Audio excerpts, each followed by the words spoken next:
दोस्तों आज की इस वीडियो में मैं बात क्या करने वाला हूं, मैं बात करने वाला हूं आपके 12th स्टैंडर्ड के इंग्लिश के राइटिंग स्किल सेक्शन के बारे में।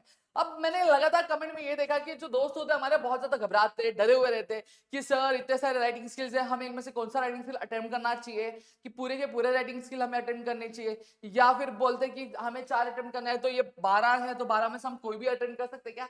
तो दोस्तों इन सभी चीजों का जो जवाब है मैं आज की इस वीडियो में देने वाला हूं। इस वीडियो को ध्यान से सुनिएगा और एक चीज जो मैं बता रहा हूं सभी को चीजों को नोट भी कर लीजिएगा। अब यहाँ पे सबसे पहली चीज मैं आपको बता दूं कि अगर आप चाहते हो कि आप में से 1-to-1 चीजें कवर करना चाहते हो और इंग्लिश के कुछ भी पढ़ के नहीं हुआ, तो ऑलरेडी हमारी आरसीसी बैच हमने लॉन्च कर दी गई है। ठीक है, आप वहां पे आके हमसे ज्वाइन कर सकते हैं, जो 23 नवंबर से क्या स्टार्ट भी होने वाला है। ठीक है, और साथ ही साथ मैं आपको बता दूं कि उसकी जो प्राइस है सिर्फ 249 रुपीज प्राइस है, आप वो भी क्या कर सकते हो, ज्वाइन कर सकते हो। ठीक है, अब यहाँ पे अगर मैं बात करूँ तो देखो सबसे पहली चीज अगर मैं बात करूँ, सबसे बड़ी गलती ये होती है कि स्टूडेंट्स को क्या लगता है, वो लगता है ये कि 12 राइटिंग स्किल तो इन 12 में से हम कोई भी अटेंड कर लेंगे तो हमारा काम बन जाएगा। भाई ऐसा नहीं होता है। ठीक है, देखो क्या क्वेश्चंस को आपको 3 पार्ट 4 पार्ट में डिवाइड किया, ए बी सी और डी में क्या डिवाइड किया गया। अब मैं यहाँ पे अगर मैं बात करूँ तो अब ये ए में आपको 3 राइटिंग स्किल दिए गए, drafting of virtual message, statement of purpose, group discussion. B में क्या दिया, ईमेल, रिपोर्ट राइटिंग और इंटरव्यू। सी में क्या दिया, स्पीच, कंपेयरिंग और एक्सपेंशन ऑफ आइडिया। डी में क्या दिया, रिव्यू, ब्लॉग, अपील। अभी डी वाला है तो डी में से ये 3 है, ये 3 में से हमें एक अटेम्प्ट करना है।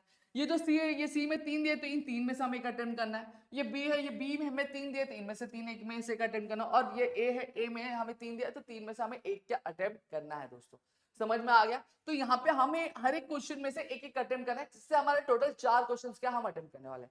अब यहाँ पे देखो, जब इंग्लिश का पेपर हम लिखते हैं तो हमने कई सालों से देखा है कि जो स्टूडेंट्स होते हैं वो सबसे बड़ी गलती करते हैं। क्या है गलती, यह होती है कि उनका जो पेपर होता है वो कंप्लीट नहीं हो पाता है। रीजन क्या होता है, रीजन होता है कि प्रैक्टिस तो होता ही है, लेकिन साथ ही साथ एक चीज होती है कि क्वेश्चन सिलेक्शन उनका प्रॉपर नहीं होता है। तो आप जो क्वेश्चन अटेम्प्ट करने वाले उसका क्वेश्चन सिलेक्शन आपका बहुत प्रॉपर होना चाहिए। ठीक है, तो यहाँ पे अगर मैं अपने हिसाब से बात करूं कि अगर मैं एग्जाम में बैठता, मैं कौन सी चीज अटेम्प्ट करता जिससे मेरा टाइम भी बचता और स्कोरेबल भी रहता, मुझे ज्यादा मेहनत भी नहीं करनी पड़ती। तो सबसे पहले आता, देखो ये क्वेश्चन नंबर ए में से मैं ड्राफ्टिंग वर्चुअल में से सिलेक्ट करता। क्वेश्चन नंबर बी में से अगर मैं बात करूं तो मैं इंटरव्यू सिलेक्ट करता। सी में से अगर मैं बात करूं स्पीच या फिर एक्सपेंशन ऑफ आइडिया में से दोनों में से कोई मैं एक अटेम्प्ट करता। और डी में से रिव्यू मैं क्या अटेम्प्ट करने के लिए जाता। रिव्यू में मुझे बस 3, एक मूवी का, एक बुक का और एक मैगजीन का, ये 3 में से हम तीनों लर्न कर लेता।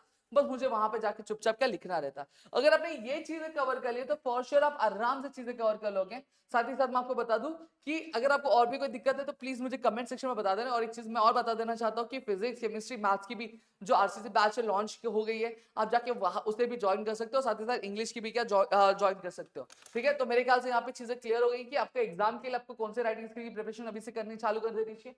जो 4 मैंने बताया, ये 4 की प्रैक्टिस अभी से चालू करो तो आपका काम खत्म हो जाएगा। ठीक है, तो चलो दोस्तों मिलते हैं हमारे अगले वीडियो में, तब तक के लिए घर पे रहो सुरक्षित, अपना ध्यान रखना दोस्तों। जय हिंद दोस्तों।